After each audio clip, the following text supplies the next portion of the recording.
Good morning students. આજે આપણે chapter number 6 તત્વના અલગીકરણ માટેના સામાન્ય સિદ્ધાંતોમાં સૌથી મહત્વનો અને અઘરો માનવામાં આવતો ટોપિક એટલે કે એલિંગહામ ડાયાગ્રામ વિશે ચર્ચા કરવા જઈ રહ્યા છે। આ ડાયાગ્રામ જોઈને જ તમને ખબર પડશે કે કેવા પ્રકારનો ટોપિક હશે, પરંતુ એને આપણે એકદમ સરળ રીતે શીખવાના છીએ, બરાબર? તો પ્લીઝ અહીંયા પ્રોપર રીતે ધ્યાન આપજો, બરાબર? તો આપણે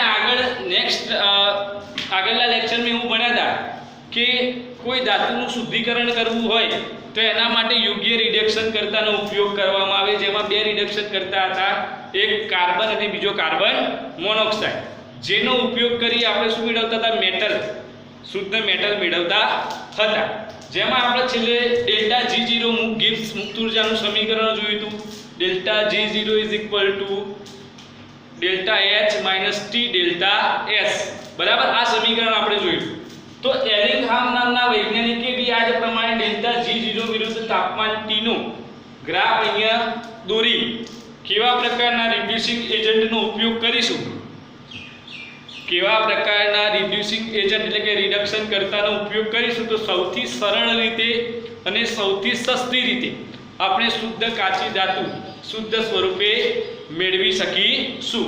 એટલે આ ડાયાગ્રામની મદદથી આપણે એટલું જ જોવાનું છે, બરાબર?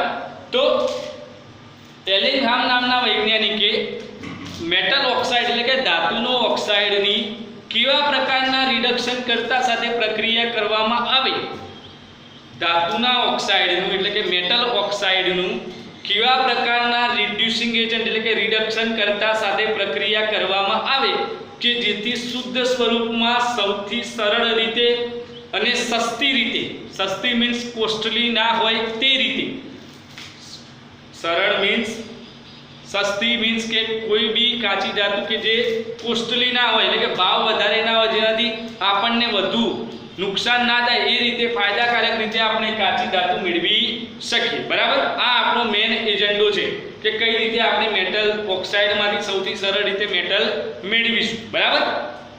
તો એલિંગહામના ગ્રાફની મદદથી એલિંગહામ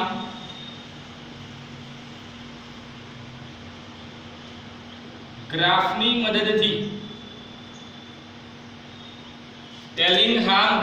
મદદથી મેટલ ઓક્સાઇડનું એટલે કે ધાતુના ઓક્સાઇડનું ધાતુમાં રૂપાંતરણ કરવા માટે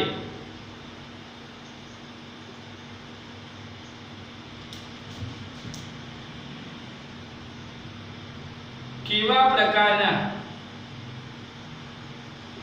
રિડ્યુસિંગ એજન્ટ એટલે કે રિડક્શન કરતા નો ઉપયોગ કરીશું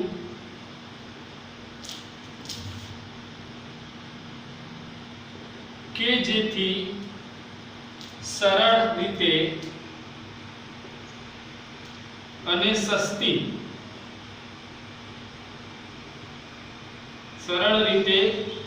કાચી ધાતુ શુદ્ધ સ્વરૂપે મેળવી શકાય।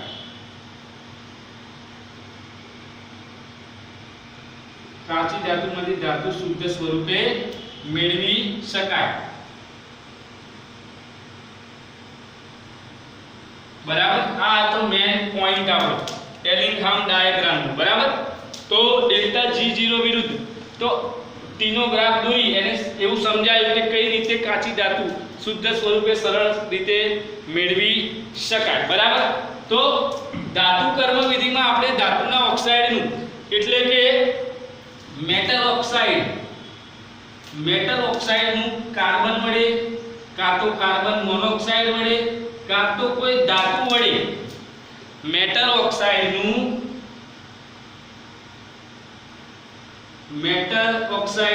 કાર્બન અથવા કાર્બન મોનોક્સાઇડ અથવા મેટલ કોની સાથે કયા રિડક્શન કર્તાનો ઉપયોગ કરીશું? મેટલ ઓક્સાઇડ સાથે, કે જેથી સરળ સ્વરૂપમાં સસ્તી રીતે કાચી ધાતુ મેળવી શકાય।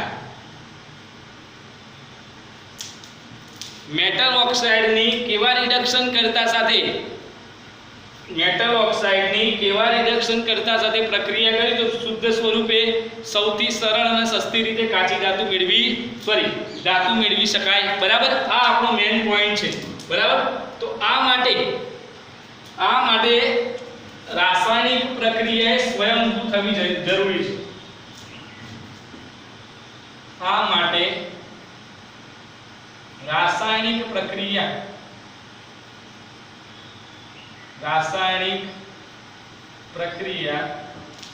સ્વયંભૂ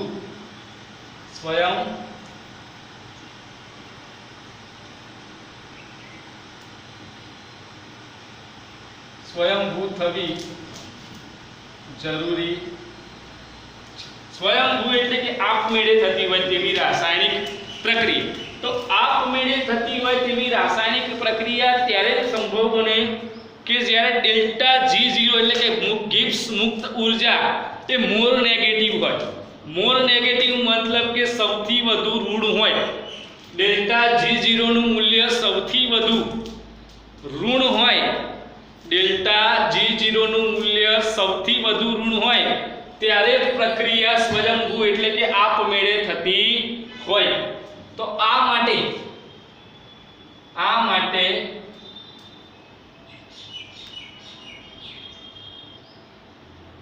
ડેલ્ટા G0 નું મૂલ્ય સૌથી વધુ ઋણ થવું જરૂરી છે. એટલે કે ડેલ્ટા G0 માઈનસ એટલે કે ડેલ્ટા G0 નું મૂલ્ય મોર નેગેટિવ એટલે કે સૌથી વધુ ઋણ થાય ત્યારે પ્રક્રિયા સ્વયંભૂ થાય. ત્યારે કેવી થાય પ્રક્રિયા સ્વયંભૂ? તો જે મેટલ ઓક્સાઇડ નું ડેલ્ટા G0 નું મૂલ્ય સૌથી વધુ ઋણ હશે. જે મેટલ ઓક્સાઇડ, આ ગ્રાફની મદદથી આપણે એ જોવાનું છે કે જે મેટલ ઓક્સાઇડ નું ડેલ્ટા G0 નું મૂલ્ય એટલે કે ગિબ્સ મુક્ત ઉર્જા ફેરફાર નું મૂલ્ય મોર નેગેટિવ હશે, સૌથી વધુ ઋણ હશે તે કેવી આપશે? સૌથી સ્થાયી. જેનું મૂલ્ય સૌથી વધુ ઋણ તે સૌથી સ્થાયી એટલે કે સ્ટેબલ હોય. જે મેટલ ઓક્સાઇડના ડેલ્ટા G0 નું મૂલ્ય સૌથી વધુ ઋણ હોય એ સૌથી સ્થાયી હોય. એ શું હોય? સૌથી સ્થાયી. બરાબર, તો અહીંયા આપણે જોઈએ ગ્રાફની મદદથી કે સૌથી નીચે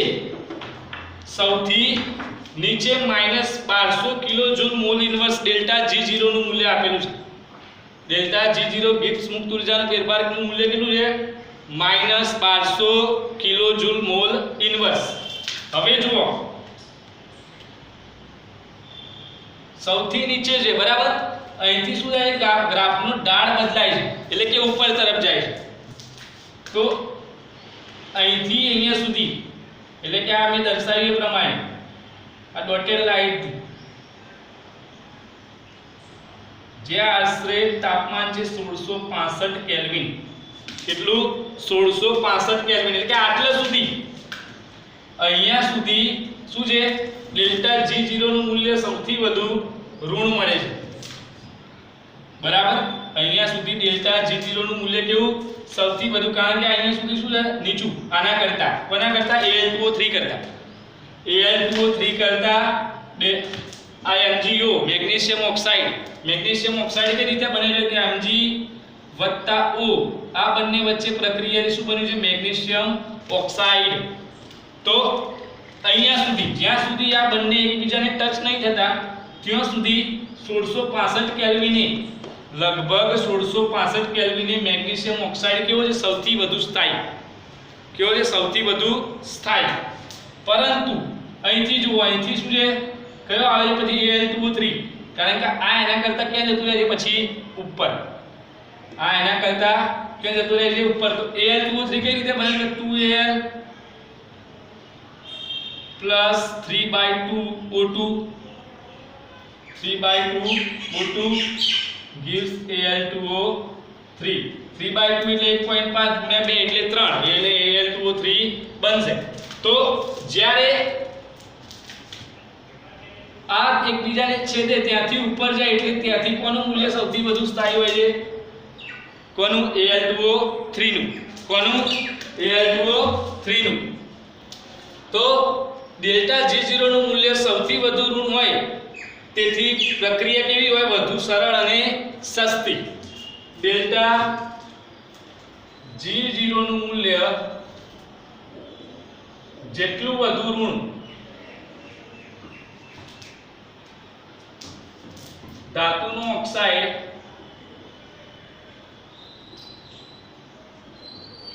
તેટલો કેવો હોય? સ્થાયી હોય છે.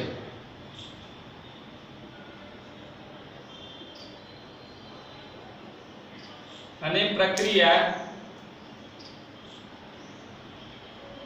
સરળ અને સસ્તી બને છે. સરળ અને સસ્તી બને છે. બરાબર. ડેલ્ટા G0 નું મૂલ્ય કેવું હોય? સૌથી વધુ ઋણ. તો પ્રક્રિયા કેવી બને? સરળ અને સસ્તી. કેવી બને? તો એલિંગહામ ડાયાગ્રામની મદદથી આપણે જાણી શકીએ છીએ કે કયો મેટલ ઓક્સાઇડ સૌથી વધુ સ્થાયી હશે. બરાબર. કયો મેટલ ઓક્સાઇડ સૌથી વધુ સ્થાયી હશે? એલિંગહામ ડાયાગ્રામની મદદથી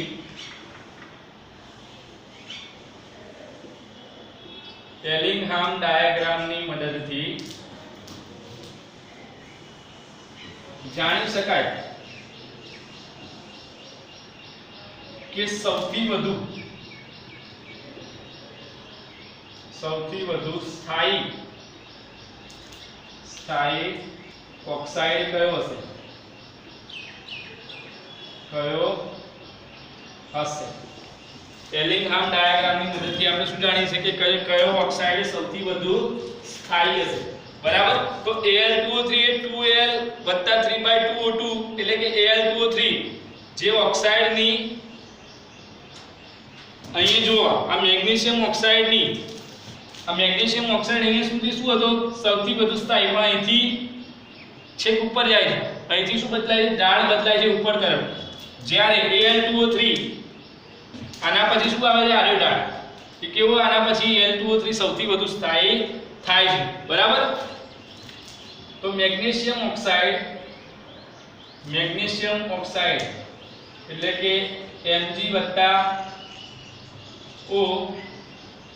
MgO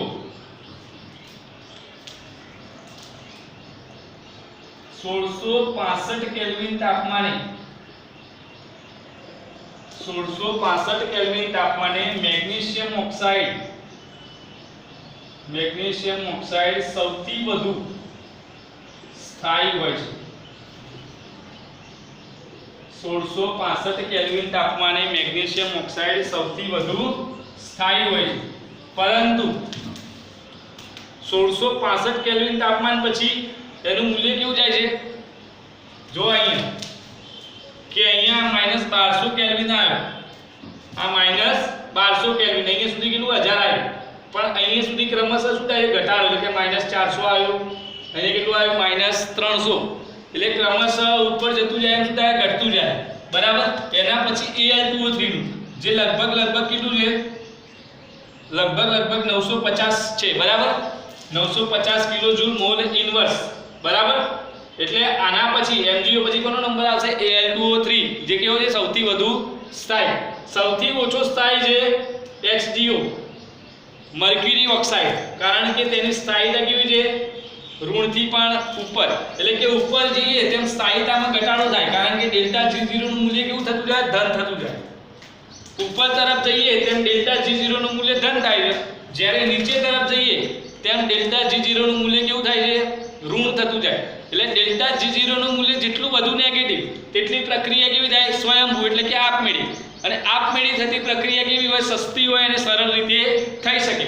એટલે કે જે એવી પ્રક્રિયાઓ કે જેનું ડેલ્ટા G0 નું મૂલ્ય સૌથી વધુ ઋણ હોય તે સ્વયંભૂ થાય અને તે કેવી હોય? સૌથી વધુ સ્થાયી ઓક્સાઇડ. બરાબર. એટલે કે 1665 કેલ્વિન તાપમાને મેગ્નેશિયમ ઓક્સાઇડ કેવો? સૌથી વધુ સ્થાયી.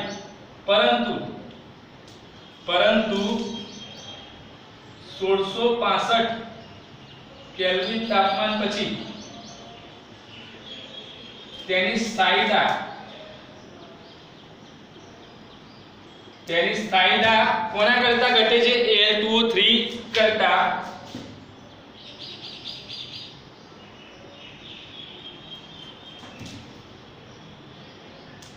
બરાબર. તો જેમ જેમ નીચે તરફ જઈએ એમ ડેલ્ટા G0 નું મૂલ્ય કેવું હોય? ઋણ. એટલે ઓક્સાઇડ કેવો હોય? સૌથી વધુ સ્થાયી. અને ઉપર તરફ જઈએ તેમ ડેલ્ટા G0 નું મૂલ્ય ક્રમશઃ ધન તરફ આગળ વધે. બરાબર. એટલે ધન તરફ આગળ વધે એટલે જે ઓક્સાઇડ હોય કેવું હોય? ઓછો સ્થાયી બને. બરાબર. ક્રમશઃ નીચે તરફ જતા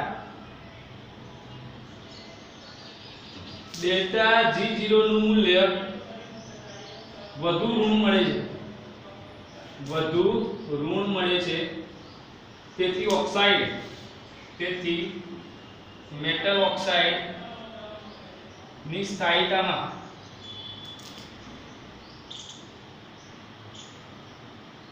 ક્રમશઃ વધારો થાય છે.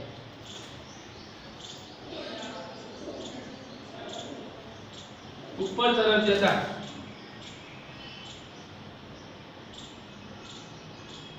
ડેલ્ટા G0 નું મૂલ્ય કેવું મળે છે? ધન મળે છે.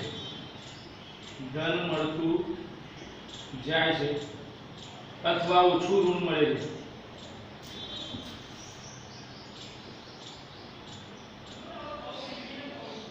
અથવા ઓછું ઋણ મળે છે, જે સૂચવે છે મેટલ ઓક્સાઇડની સ્થાયીતામાં ઘટાડો થાય છે. એટલે ડેલ્ટા G0 નું મૂલ્યમાં શું થાય છે? ઘટાડો. કારણ કે ડેલ્ટા G0 નું મૂલ્ય જેટલું વધારે ઋણ તેટલી પ્રક્રિયા સ્વયંભૂ એટલે કે આપમેળે થતી હોય. અને બીજું શું હોય? મેટલ ઓક્સાઇડ તેટલો શું હોય? સ્થાયી. અહીંયા જોયું કે મેગ્નેશિયમ ઓક્સાઇડ એટલે કે મેગ્નેશિયમ અને ઓક્સિજનથી મેગ્નેશિયમ ઓક્સાઇડ બને છે. બરાબર. તેના માટે 1665 કેલ્વિન તાપમાને કેટલું હોય? મેગ્નેશિયમ ઓક્સાઇડ સૌથી વધુ સ્થાયી. પણ તેનાથી ઉપર જતા તેના ગિબ્સ મુક્ત ઉર્જામાં શું થાય? ફેરફાર. એટલે કે ઋણ મૂલ્ય ઘટતું જાય. એટલે કે અહીંયા 1200 હતું, અહીંયા 1000 થયું, અહીંયા 600 થયું અને કેટલાય પહોંચ્યું? 300. એટલે ક્રમશઃ શું થાય? સ્થાયીતામાં ઘટાડો. એના પછી સ્થાયીતા કોની હશે? Al2O3 ની. બરાબર.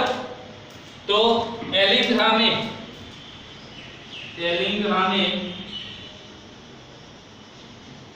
ડેલ્ટા G0 વિરુદ્ધ તાપમાન T ના ગ્રાફ દ્વારા મેટલ ઓક્સાઇડ સ્થાયીતા અને રિડક્શન કરતા નો ગુણ શેમાં સૌથી વધુ હશે?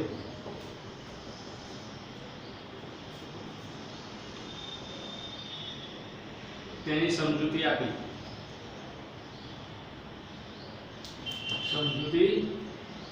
બરાબર. જેમાં ડેલ્ટા G0 નું મૂલ્ય શેમાં લીધું? ડેલ્ટા G0 નું મૂલ્ય કિલોજૂલ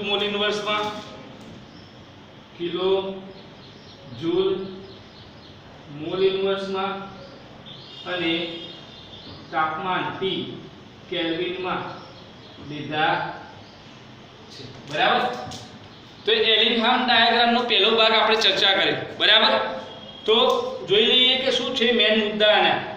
તો એલિંગહામ ડાયાગ્રામની મદદથી એટલે એલિંગહામ જે ગ્રાફ છે એની મદદથી આપણે શું કરી શકીએ કે કોઈ મેટલ ઓક્સાઇડ હોય, ધાતુનું ઓક્સાઇડ, તેની સ્થાયીતા ક્યારે સૌથી વધુ હશે અને તેને કયા રિડ્યુસિંગ એજન્ટ સાથે પ્રક્રિયા કરવામાં આવે તો સૌથી સરળ રીતે, સસ્તી રીતે આપણે શુદ્ધ સ્વરૂપની ધાતુ મેળવી શકીએ.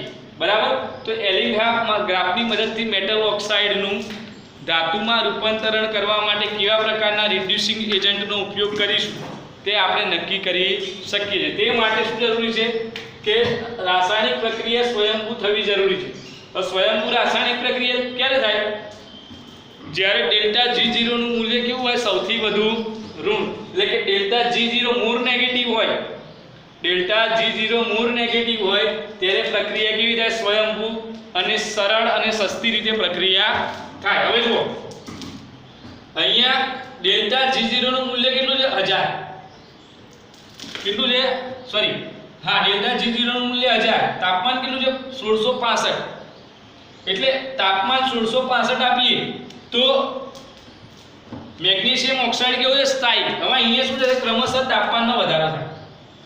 અહીંયા તાપમાન કેટલું આપવું પડશે? અહીંયા 2500 આપવું પડે, 2000 આપવું પડે. જેટલું તમે તાપમાન વધુ આપો એટલી પ્રક્રિયા કોસ્ટલી બને, એટલે કે મોંઘી બને અને સરળ રીતે થાય નહીં. એટલે એવા સ્થાયી ઓક્સાઇડ કે જેની નીચા તાપમાને બી પ્રક્રિયા કરીએ તો સરળતાથી ધાતુ મેળવી શકાય. શેની મદદથી? યોગ્ય રિડ્યુસિંગ એજન્ટની મદદથી. તો આ વસ્તુ આપણે ડાયાગ્રામ, એલિંગહામ ડાયાગ્રામનો બીજો ભાગ આપણે આવતીકાલે ચર્ચા કરીશું, જેમાં આ દરેકના અલગ અલગ મૂલ્યો આધારિત આપણે શું જોઈશું? Reducing agent. બરાબર, અલગ અલગ મૂલ્યો આધારિત શું જોઈશું? Reducing agent. તો આ ડાયાગ્રામ દોરી આટલો ભાગ લખી, બરાબર, તમે એને સમજજો. અને ઓલરેડી આ 7મો ભાગ છે, બરાબર, ધાતુ કર્મ વિધિનો. નેક્સ્ટ લેક્ચર હજુ તમે ના જોયા હોય તો મારી YouTube ચેનલ સબસ્ક્રાઇબ કરી જોઈ શકો છો. બરાબર, તો આનો નેક્સ્ટ ભાગ આપણે ક્યારે જોઈશું? આવતીકાલે. બરાબર, થેન્ક યુ.